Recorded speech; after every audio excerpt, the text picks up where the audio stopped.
Welcome to Good Follow, presented by DraftKings. I'm Ros Logan. That's my girl, Logan Hackett. Logan, what's going on? How are you? I'm great. How are you? Girl, I'm good. I can't believe it's April already. Can you? Where's the time going? Right? I was just looking at the calendar and the fact that training camp starts like next week, I think Sunday or the 27th, whenever that is. It's too quick. Everything is so fastly approaching. We got a great show for y'all today. These are the topics we'll be discussing. The WNBA Draft, obviously. Paige Bueckers and her fit in Dallas. And literally, Paige's fashion fit at the draft, plus all the different looks and fashion and fit that came out of the draft.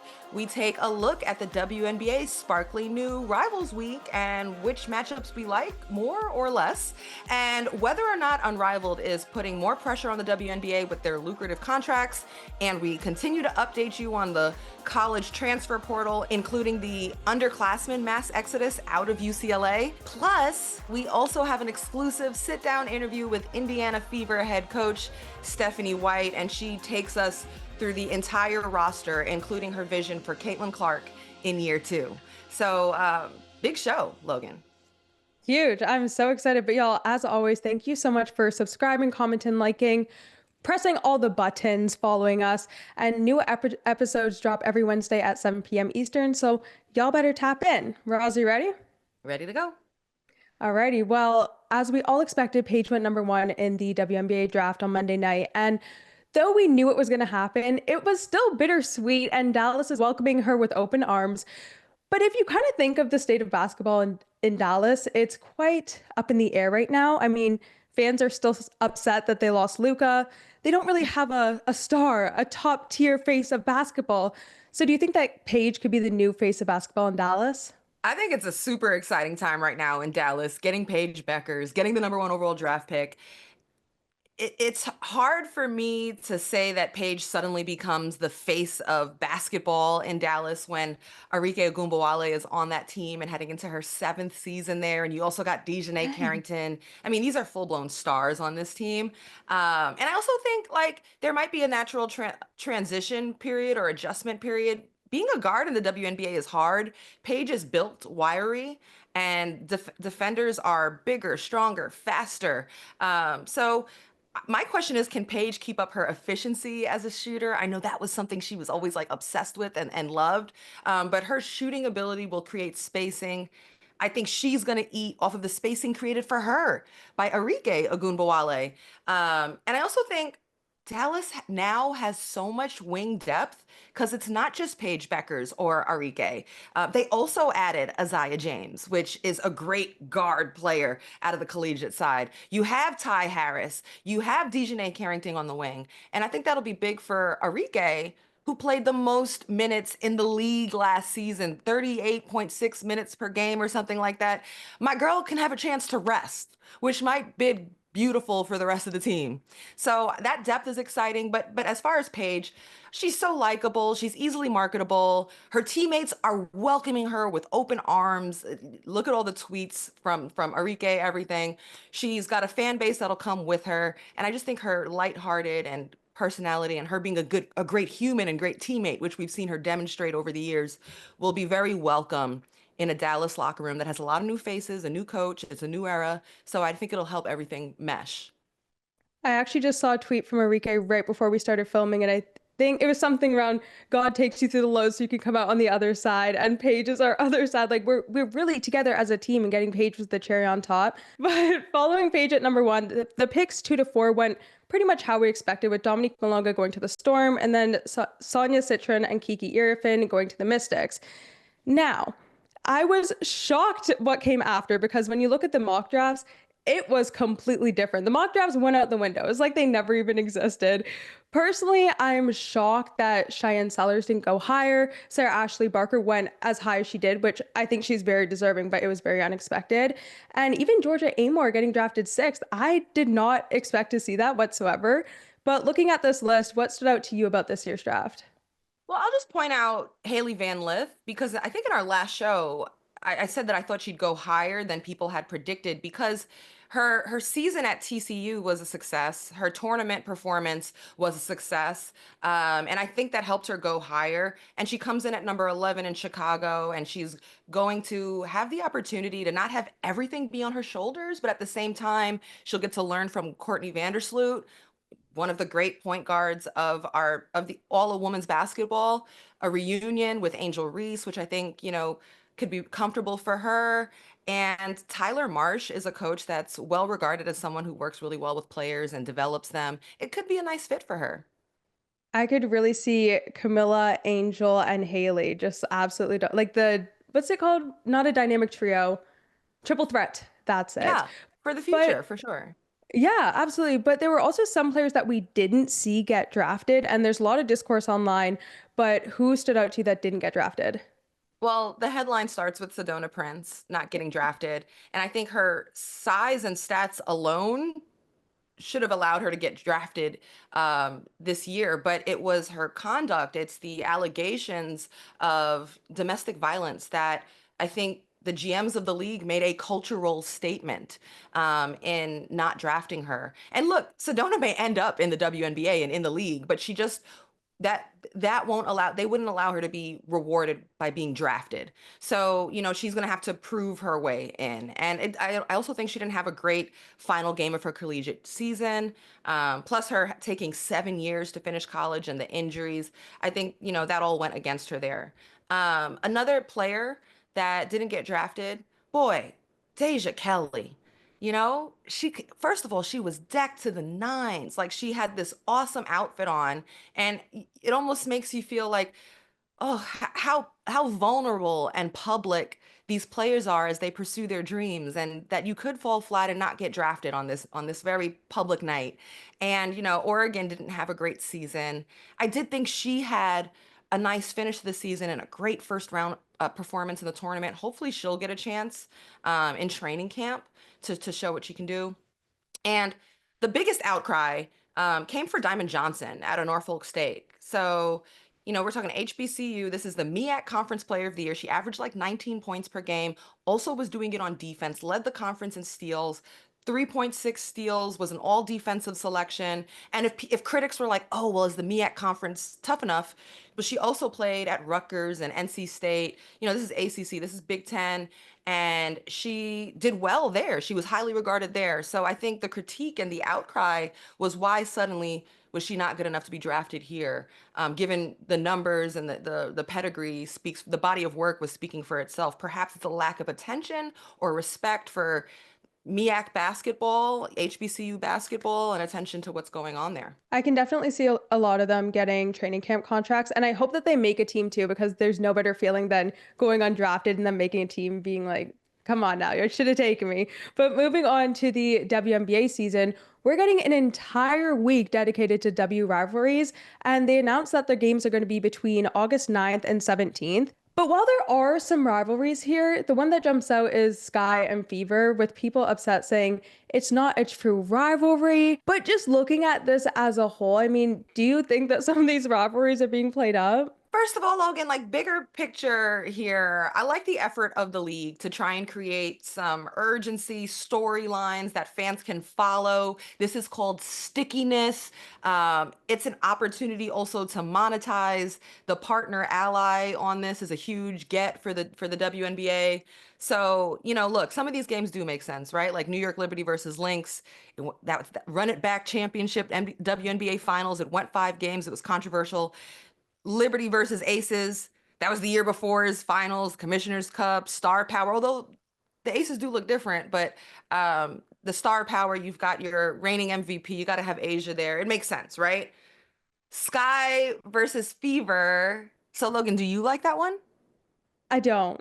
For a number of reasons. First of all, where's the rivalry? I mean, if Angel and Caitlyn is the rivalry that you're talking about, that is even non-existent. They don't play the same position, and that's the part that gets me the most. Like, there's a matchup, Fever and Dallas on here, Paige against Caitlyn, both at the point, most likely. That's exciting. First round or first overall against first overall, but I'm so done with the Caitlyn and Angel rivalry that's being created. But just as teams, I don't see it. Okay, I'll go devil's advocate the other way. Like, let's not be dense about this. This is in Caitlin Clark and Angel Reese, you have the two most followed, most visible new young faces in the WNBA that people are talking about. And they do have a history that goes back to college. The rivalry is certainly more fan created than it is Yeah. player created. To your point, they don't play the same position. They largely seem like at minimum there's a respect there between the two of them. So I just think this is like, we're gonna put our two hottest names on TV and boom. I just hope it doesn't. I hope we can do this without inviting the obnoxious and sometimes toxic conversations that came around this matchup. So Fever versus Dallas. There's no rivalry, but it is the top two number one picks for the last 2 years, right? So like that's interesting. I'd sign up for that. Like Right? the two places where I'm like, okay, the Valkyries and having a rivalry week is kind of funny, right? Like they don't even have history. They just started. It's their first year. Who they beefing with already? And the fact that they're not even going up against teams that are close to them. Like we have Atlanta and then the other one is Chicago. Like at least do a proximity rivalry or something. Look, Kathy had to showcase her brand new sparkly franchise somehow, some way. And you mentioned Atlanta. There is Atlanta Dream versus the Phoenix Mercury. So that's Brittany Griner versus her former team. Yes. I'm on that one. I'm like, I'm less into that storyline as much as I'm into those are two new look rosters on two teams that are very talented. And I actually just think I'm interested in seeing this very good game between the Dream and the Mercury. So anyway, I'll be tuning in. I will be sad. And I'm just going to give a clap to the league trying to further storylines, fandom, urgency, stickiness, whether it be through Rivalry Week or the Commissioner's Cup. I think it's all good for the game. It's also taking place as there's a push towards playoffs. So there's a bit more added pressure to the games. But y'all, we have to go to break. And coming right up, Ross sits down with the Indiana Fever head coach, Stephanie White. And it's amazing. And I cannot wait for y'all to see it. We'll be right back.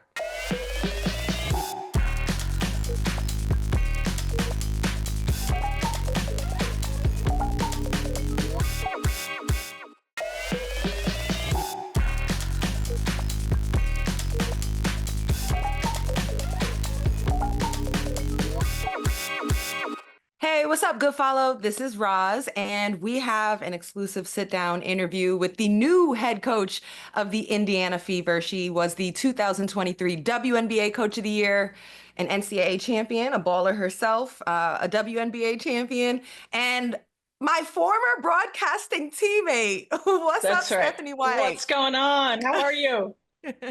I'm good. It's so great to have you on the show, Steph, and that you made the time. I'm sure you have a million things going on. No, I appreciate you having me on.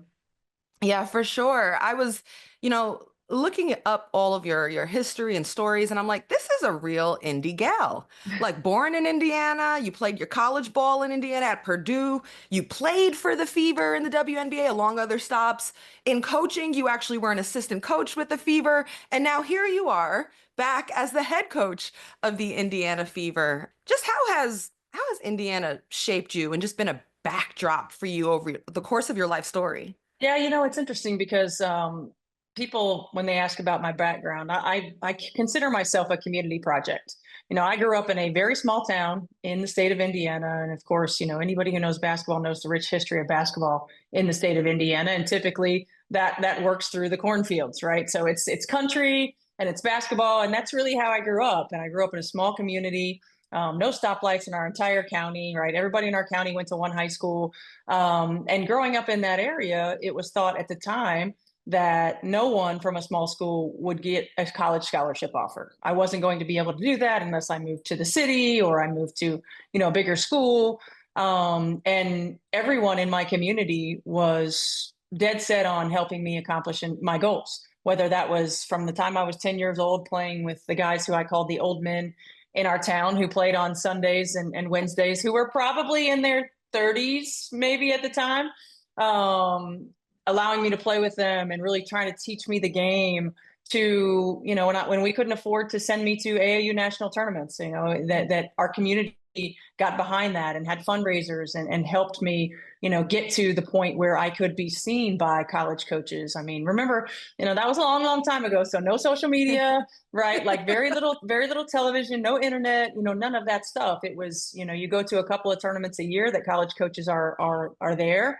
You go to one AAU national tournament, the college coaches are there, and that's how you get seen. And so I do feel like I was a community project. And so from Indiana, being able to continue my career in college and the WNBA in Indiana, it's just in my blood. It's in my blood. It's who I am. And so the opportunity for me to be able to come home, and I really, mean that, it's not just a phrase to me, to come home, I didn't know that, I didn't think that would happen. And so the ability for that to happen and the opportunity that presented itself, it was too good to be true. This is a true homecoming in every way of it. And like, not to continue to use cliches, but it took a village. Yes. And it says a lot about you that, like, pretty much what you said was, the whole hood, everybody believed in you. Yeah, exactly. we was like, we're going to get Steph to her dreams.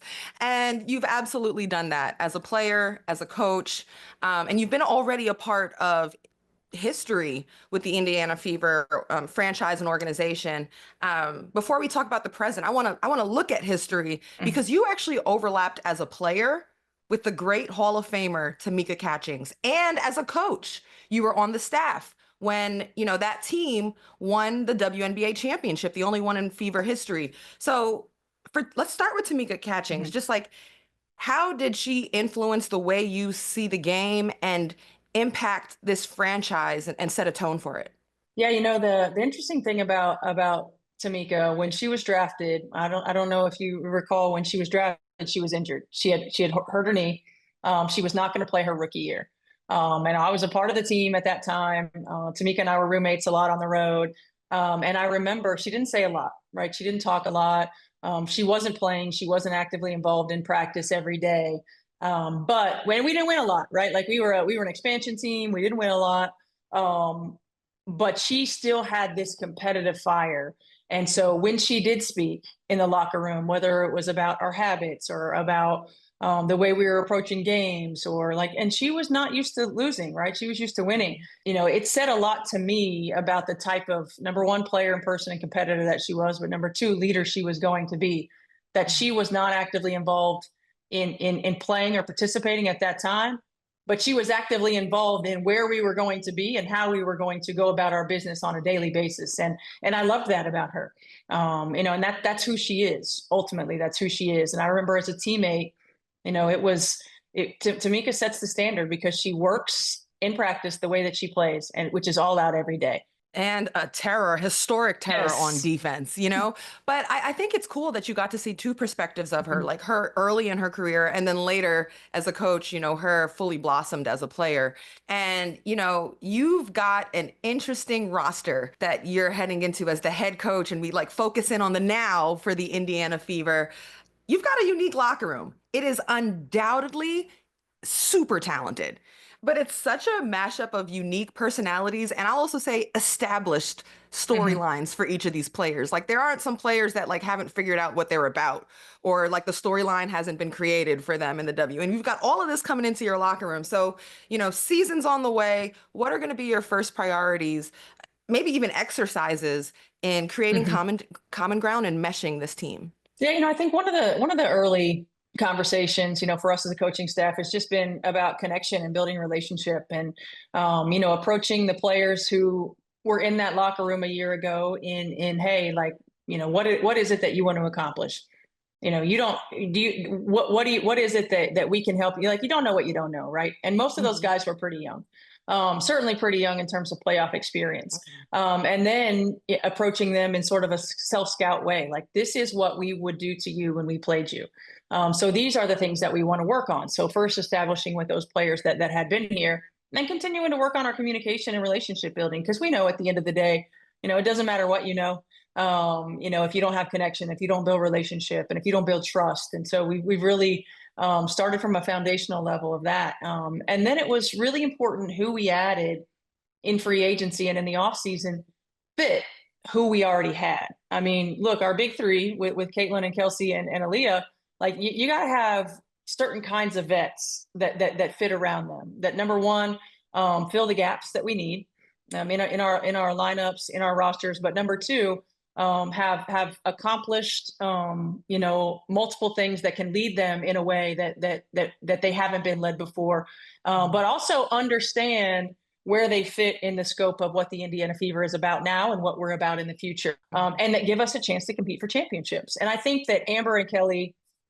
did an outstanding job. I mean, certainly They crushed it. I mean, they crushed it. They did. You think about bringing in Natasha Howard, who was drafted by the Indiana Fever when I was an assistant coach, was traded by the Indiana Fever when I was the head coach, just went out and won multiple championships after that, continued to winners. become, absolutely, to continue to become one of the greatest players in the history of our league, played every different kind of role, is soft-spoken. So when she speaks, you listen because it matters, right?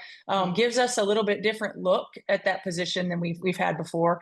DeWanna Bonner, who, again, winner, right, has won at every level, competed and won it for a championship in Phoenix, competed for championships with us in Connecticut. Versatility, which is critical for our system and what we want. Ultra competitive, but also like a mother hen, right? So can be that one that can like push you and challenge you, but also like embrace you and hug you and help you understand all the things that go along with the ups and downs and the long season that we have, this sprint marathon of a season. And can knock down a shot, can spread the floor, can do all the things that we need to do. Sydney Colson, a backup point guard, was really important for us. Again, a winner at every level, different kinds and vibes and different kind of leadership, like not afraid to speak her mind, like has been through the rigor and the battles, has played, has not played, has been in rotation, has not been in rotation, was called upon when Chelsea Gray goes down with injury in the finals, and ultimately helps them win the series after not having played a lot throughout the course of the season. So has played various roles and understands, how important it is to stay ready. Is one of those players who can nip things in the bud in the locker room without it having to get to us as coaches. Builds our depth on the perimeter, allows us a little bit more versatility with Caitlin and Kelsey and what we do with them. Really important to get somebody of her caliber, certainly for us. Sophie Cunningham, toughness, right? Tough. Winner, ability to play multiple positions, has played with tough competitors. I mean, was essentially mentored by the all-time greatest in Diana Taurasi, right? So now she can be that mentor. She can be that player who comes in and brings us that toughness and that swag, yet keeps our versatility, can knock down shots, which shot making is so important, for us, and take some pressure off of our big three, because all of these other guys can do their own thing, right? But when they fit with what we have, I think it makes us really, really dangerous. Plus, all of those players are going to help us on the defensive end of the floor, which has been our greatest deficiency. And so I think that having veteran players who understand what it is to be a part of this organization, who are not afraid of all of the things that come with being a part of the Indiana Fever, and who ultimately, at the end of the day, are great teammates, great people, and just want to win. That is a great walk through all of the additions, all of the star power, and muscle that you have joining the team this season. And you mentioned the big three. I'll guide you through it. Let's start talking about them. Let's start with Caitlin Clark. You have a generational talent. Sometimes that word is thrown around, but I think it's really fitting here for Caitlin and her talent and her potential at the point guard position. So Caitlin Clark was on an alternate broadcast with Diana Taurasi and Sue Bird. And one of my favorite parts of it, so she's got a goal and she wants to have less technical fouls. That's a good goal. And, she plays with such passion and fire. And of course, sometimes that spills over, and sometimes that can, show very visibly, but a lot of times the passion is good. So what's your immediate reaction to that? Did Diana give her any advice? I think they were bragging on the types of texts they all got. I'm sure they were. I think my initial reaction is look, like, momentum changing technicals we can't have. The unnecessary ones, we can't have. Having conversations about what it means to show your fire and you don't want to take any of that away, because that's what makes her special, right? But to channel some of that, in a way that may not hinder our team. the margin for error in this league to win a championship is so small. You know, and if one technical in a game changes the momentum and causes you to lose it, that's big. So when we get them, the timeliness of them, the ones that happen, you know, in a heat of the moment, competitive, whatever. Okay, like yeah, we live with those. It's the nagging ones, right? Like the getting on the official and continuing to nag and nag and nag. Like that's my job. Right? That's my job. So I think for me, it's helping her navigate the when to do it and when not to. You know, helping her maintain, you know, a constructive channel for a lot of that competitive spirit. And, you know, I think it's important for Caitlin to utilize Tamika Catchings because Catch was the same way. Like, you know, oftentimes our greatest strength can sometimes be our greatest weakness, right? That fiery, competitive, like is the reason that you're so successful. But sometimes it can hurt depending upon the timing of it. And so I think Catch is a great resource for that too. You know, I think just being honest with her about like certain times, like, yo, it's time to kind of chill or, hey, yeah, go ahead. Or I'll get this one.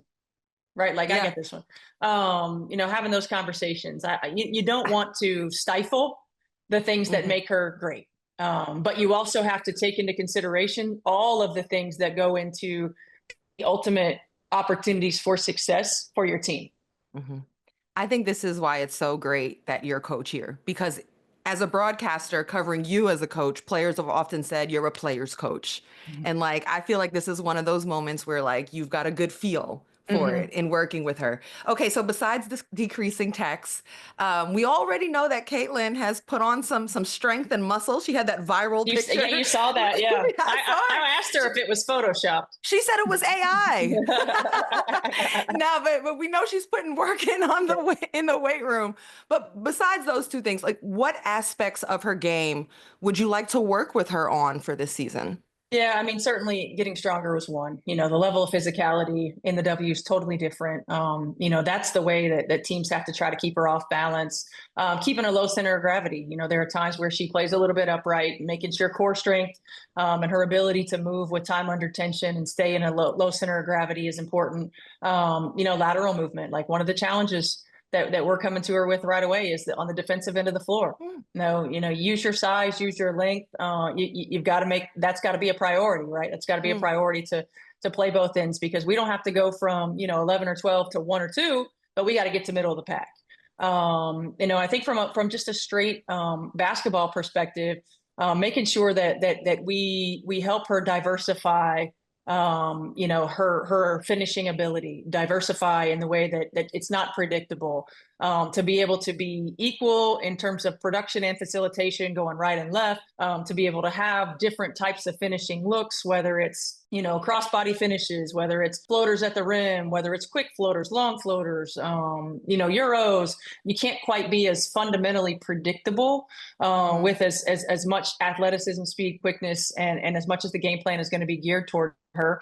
And then I think the challenge for us as coaches is how do we get her rest when she's on the floor while she's playing, right? Like while she's on the floor. And some of that's going to be playing off ball, utilize her as a screener, getting her into action on the third and fourth side instead of the first and second, where it's easy to game plan against. Now, how we use her to help everybody else be better off the ball. We know how great she is with the ball in her hands. We're not going to take that away, but we've got to be able to diversify a bit in how we use her. So from those kind of challenges as well. I mean, we've got like a short-term kind of list and we got a long-term kind of list, but Caitlin, you know, I remember from the very first day when we were working on balance and we were working on footwork and we were looking at all those things from day 1 to day 2, she had it. Wow. Like she's a perfectionist and she wants it and she's going to work on it. So that long list might get shorter every day we're in practice. Another part of the list too takes a look at Aliyah Boston, because that 2-player game between Caitlin Clark and Aliyah Boston by the end of the season, Steph, it really had a lot of growth and rhythm and flow to it. So what do you envision, you know, that part of the game, especially Aliyah Boston here in year 2 of them together? Yeah, I think number one, yes, you're absolutely right. I love the way that they work together in the 2-man game. They got so good at reading one another. You know, I think Aliyah is an outstanding facilitator as well from that post position. So we're going to use her a little bit more like a hub, right? Like a little bit more like a Jokic in how she gets the ball, and whether that's, in the trail, in a lot of our stuff in flow, or whether that's on the block. I don't want her to have to work as hard, like one-on-one.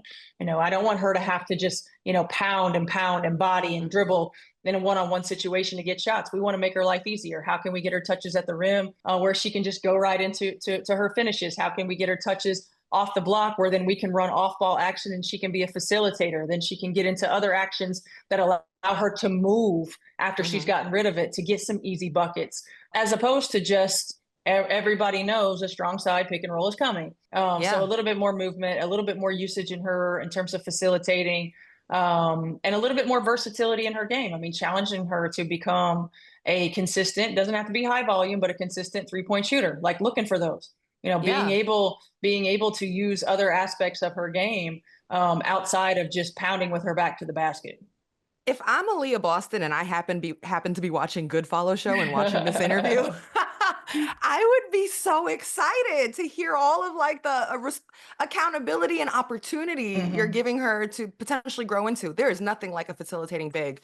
But let me take you to Kelsey Mitchell, who is 29, I believe. So we are talking about prime years right now. Okay, what's next level for her? Because we know she is a bucket, a bucket, a bucket. Yeah, I mean, Kelsey was our number one priority in free agency, making sure that we're re-signing her, making sure that she understands how important she is to everything that we are going to do. She is the probably the one person on our roster that can just get a bucket, doesn't need any help. Right. I think our ability as a staff to move her around and utilize her strengths and her ability to get downhill. She doesn't need a screen, right? She doesn't need the two-man, the ability to get downhill, the ability to use her in 2 or 3 actions to get her wide open looks, to use her speed in the open floor, to put her in positions. I thought last year, and you look at her numbers, it was the most efficient year that she's had. Less shots, most efficient. Right. All-star performance, she's an all-league performer in my mind, no doubt about it. But I think our system and the way that we can continue to play to her strengths and put her in positions for success, I think it's going to be really good. We're going to free her up to just play. We're gonna use her and Caitlin and a lot of stuff together. We're gonna use them as screeners and a lot of action to then open them up. I mean, we all know, everybody knows, if you're a great scorer, if you can be a great screener, you're gonna get a lot more shots. And then we're gonna put her in position to do what she does best and break down the defense. And we're gonna have other action to where it's not like, here you go, Kelsey, you got to make a play, and then we're just watching, right? So we're gonna give her multiple options in that action. And then I think she can be a real key for us on the defensive end of the floor. She's been relied upon so heavily offensively in her time in Indiana. And of course, had the most talent that she's ever had around her a year ago. And I think this year will be even more so. So take some pressure off of her to feel the burden of having to make the play. But also, I think she's going to get more wide open looks than she's ever gotten before because of who we have on the floor and because of their ability to space the floor. I mean, we're already talking about an all-star in Kelsey Mitchell, but like an even further breakout season. How exciting. And you keep talking about defense too. So I'm gonna be looking for the growth and the jump there. We got to grow. I'm gonna get you out on this one. This is just like a bigger picture way of looking at this upcoming season, because last year, the Indiana Fever, and quite frankly, Caitlin Clark, saw unprecedented levels of attention, and that meant coverage, fandom, and sometimes it could be hard on the players, even toxic. So I want to just understand, like, I'm sure you had to have given some thought to this and stepping into this unique position on your philosophy of protecting your players and also even players of other teams from toxic treatment, toxic coverage, things that may be hurtful for them, as players last season did raise their hand and say, this was a lot. Yeah. No, I think number one, we got to be vocal about what's acceptable and what's not. Doesn't mean that people are going to change. I think we've all been online enough to know that there's a lot of hate out there. There's a lot of vitriol out there. But I also think we have to step back and look at I think that there are people and there are, a lot of different algorithms out there that are specifically using, whether it's Caitlin Clark, whether it's the Indiana Fever or the WNBA in general, to further these hateful narratives that aren't WNBA fans, that aren't Indiana Fever fans, that aren't Caitlin Clark fans, to be quite honest, utilizing that. So I think number one, for our team, our challenge is going to be what do we allow inside the building, right? What do we allow inside the locker room? Like, we've got to be very protective of our space. We got to be very protective of our team. If you don't have the ability to shut it down, then we have to have and utilize the resource to be able to keep it on the outside, right? We cannot allow that to infiltrate our building. And then on a global scale, I think for us as a staff, as an organization, as a league, we have to continue to be vocal about what is expected, what is accepted, and what is not. There is no place for the hate, the vitriol, the language, the narratives that have been spewed upon the WNBA from last season to this season. And look, part of being a great league, and our male counterparts have seen this as well. Some of it comes with it. And you can root for your team. You can dislike an opponent. You can dislike whatever it is. Be a fan, but don't be a bad human being, right? Like, be a fan, but don't be a jerk. Like, it's not that hard to not be a jerk. I tell my children the same thing all the time, guys. Like, look, there's a way to be a fan, and there's a way to root for your team, and there's a way to get on opponents and coaches or whoever it may be, that you're not attacking them personally. You're not attacking them, from racially. You're not attacking their sexual orientation. You're not attacking who they are as a person, right? But you can critique. Like, that's part of the thing. We know it, right? We know it in all of our jobs, right? That's part of it. But it's not that hard to not be a jerk. It's not that hard to be respectful. And just continuing to be vocal about it, and continuing to make sure that we are propelling the right narratives about our game, continuing to make sure as media members that we're covering the right narratives, that we're not allowing the trolls to create the news, and taking ownership and accountability of that as well. I mean, mic drop. So well said. I couldn't support that more. So I think that's a wonderful way to finish this interview. And I truly appreciate anytime I get to just kick it with you and talk hoops, learn. I'm just literally, I should be like taking notes. But I feel like, this is a very important time in women's hoops, an exciting time for the Indiana Fever. And I'm so glad you're at the helm of it. And I wish you the best of luck, Steph. I appreciate it. Thank you. Thanks for having me. Yeah, thank you for the time.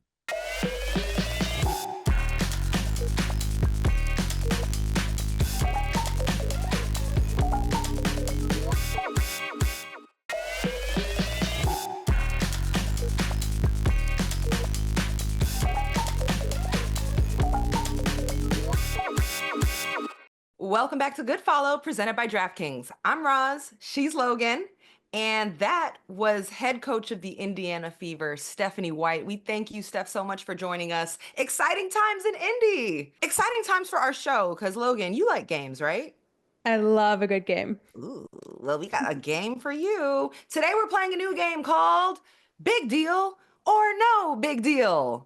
Love it. No, they did it with the suitcases. I was waiting to see what they were going to pull up. Well, should we get started? Oh, goodness. I'm kind of scared for this one. I don't know why. I feel like my indecisiveness is not going to go well. But let's get started with the first one. Earlier this week, Paige Bueckers signed a 3-year deal with Unrivaled. It was huge and made big waves because her first year salary is $350,000, which is more than her entire 4-year WNBA rookie contract, which is $348,000. Now, Unrivaled is applying pressure in a ton of different realms, but with a new CBA on the horizon, is this a big deal or not a big deal for the WNBA? I'll say a little of both. I'll say big deal in the sense that the players in the league right now are in negotiations of the CBA. It's a public discussion. And from a PR spin, it adds pressure on the WNBA to win the headline at minimum and also increase the compensation of the players. It's a no big deal in this way. I want to caution people to keep perspective because Unrivaled just came off of a season managing 36 players over 10 weeks in one location. And they have 6 teams that are all league managed. They don't have franchises that a commissioner has to answer to owners for. It's a very different, less complex business model. And what works for Unrivaled from a strategic standpoint may not necessarily be a best practice for the WNBA. So just keep perspective in these discussions. Now, do I think players could opt out of the WNBA to just only play the unrivaled season? Maybe. It's possible that that could happen, but I just think the larger women's basketball ecosystem and the players themselves need the WNBA to be a success. The WNBA needs to be the focal point of the women's basketball season, and it's the WNBA's success that ultimately leads to everything else, in my opinion. It's like Unrivaled is a little side hustle, but it is glaring how much better they're doing it. It really showed out to me or stood out to me during the draft because the Unrivaled content that we got throughout the whole year, from player reveals to behind the scenes in the gym with players doing their own TikToks, all that. That was the blueprint. And going into the draft, it was nothing like that. I swear it was even less than last year. Like, no players. I think the players at the Empire State Building was the most we got, but really nothing when they were getting ready or interacting with each other. So I think as a whole, it, as you said, it looks like a big deal, but there is so much more going on behind the scenes. Yeah, I mean, certainly the WNBA could take some cues from what did go well for Unrivaled for sure. Absolutely. But moving on to our next one, this could possibly be a big deal, theoretically speaking, because TCU has landed 5 transfers, 4 of which are between 6'1" and 6'7". That is a very tall team. And actually, fun fact, they have the same amount of players that are over 6'4" than the men's team does, which I don't think we've ever seen. But while TCU is bringing in the big players next season, most of them coming in are role players. So is their portal class a big deal or not a big deal? I think it's a big deal because, all we can see is size, but all I can see is assists. Because you got Olivia Miles, and she's not just going out into, the middle of nowhere. She's got now a full arsenal of huge size targets, but also targets that are very talented. These are all players who played considerate roles, some of them on teams that were postseason caliber teams. She's got a squad of people to work with. And it also seems that players want to play for Coach Mark Campbell. And it feels like in the collegiate side, if you're a coach, either you're really great at retention or you're really great at recruiting. And for Mark Campbell, his task continues to be how quick he can mesh and gel these teams in these one season windows. These are players, or at least last year we saw, who come in and they're trying to find a family, and that's exactly what happens. But as for the big players, I just hope that they can move well, because sure, they could be good on defense, but when you have the little quick ones around you, what is going to happen? I'm very interested to see. Don't count out the big girls.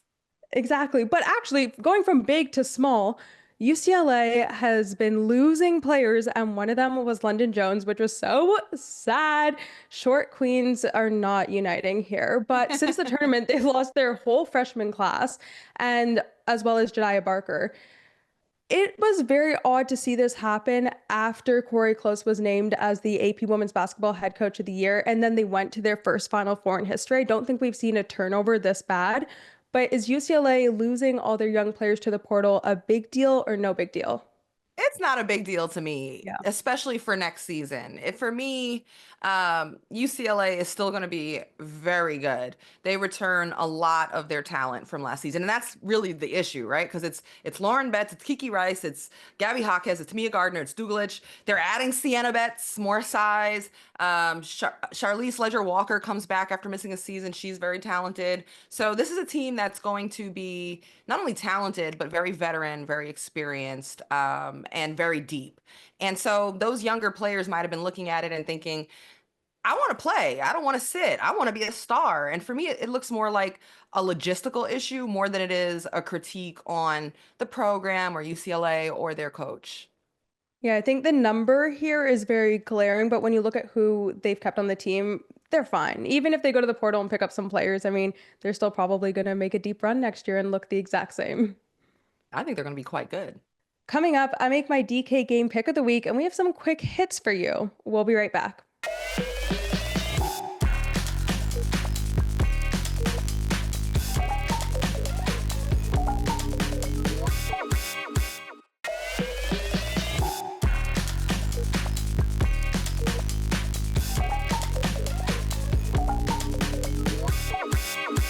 Welcome back to Good Follow. This segment is presented by DraftKings.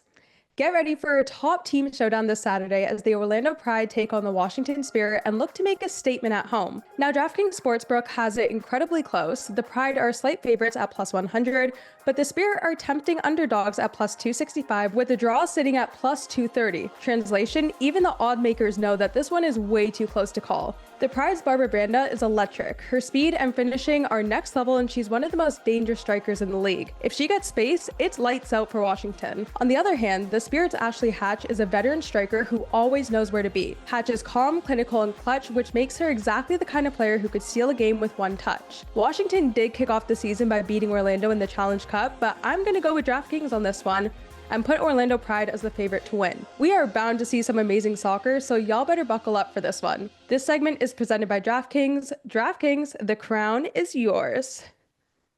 Logan, great job. I'm looking forward to checking that matchup out, but also looking forward to our quick hits and headlines. What do you got for us? Well, starting with the Women's World Cup, they are returning to the US in 2031, and they were actually the only nation to submit a bid and will allegedly be partnering with the CONCACAF nations in a similar fashion to the Men's World Cup that we're about to see here, going to Canada, Mexico, US, and the other CONCACAF nations, not too sure what they are. But I do really want to talk about the WNBA draft outfits because the orange carpet is one of my favorite runways in the whole entire world, just to critique them and see who's wearing what and if it goes with their personality. But Ros, you had your list of who crushed the carpet. So who did you see as best dressed out there?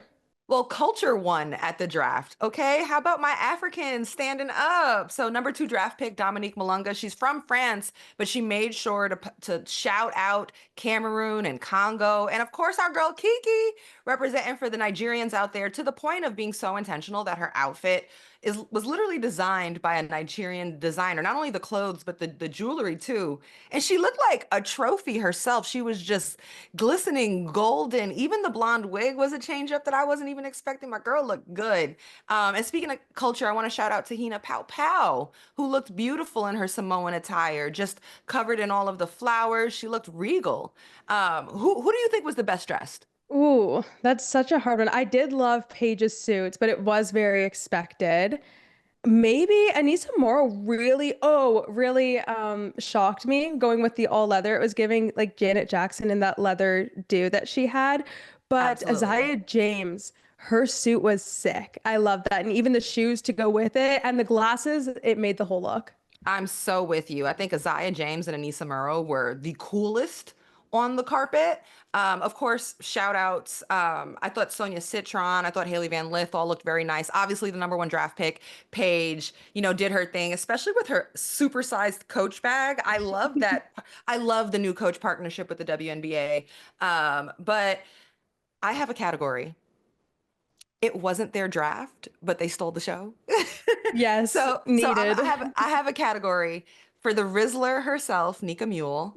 Like, she is just so cool. You could put that same fit on somebody else, but you're either born with it or you're not. It's the shades, Yeah. it's the poses. AZ Fun with the straight hair blowout. She looked amazing. And she changed it up because usually she does the like the 2-piece set with the crop top, and instead she gave us gown glam. So I was like, okay, AZ. And then Rakia Jackson. Yeah, of course. Like, supermodel. Not your draft, but y'all stole the show. You did your thing. But as for our last quick hit, Nafisa Collier is getting some disrespect. She was left off of a WNBA graphic highlighting the rookie class joining the league's brightest stars. Why would you not have her on it? What's missing? And there's retired players on this graphic. Like, what is happening? Well, I think the league was trying to show like generations of hoops, but not having Fee in the calendar year of 2025 on your promotional like graphic for the W is very unserious. Fee is a top 2 player in the world right now.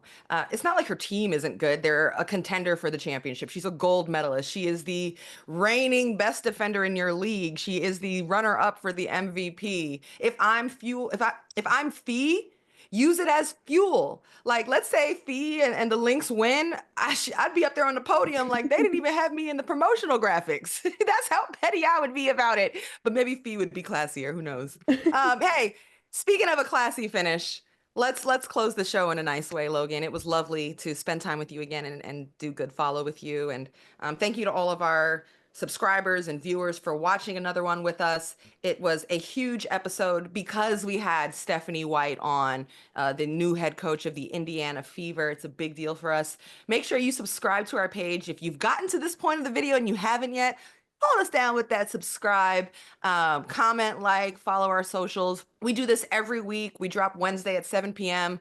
on DraftKings Network or YouTube or wherever you get your podcasts. This show is presented by DraftKings. I'm Ros. She's Logan. Logan, any final words? Happy Easter to those who celebrate. Bye, y'all. See you next week. Bye.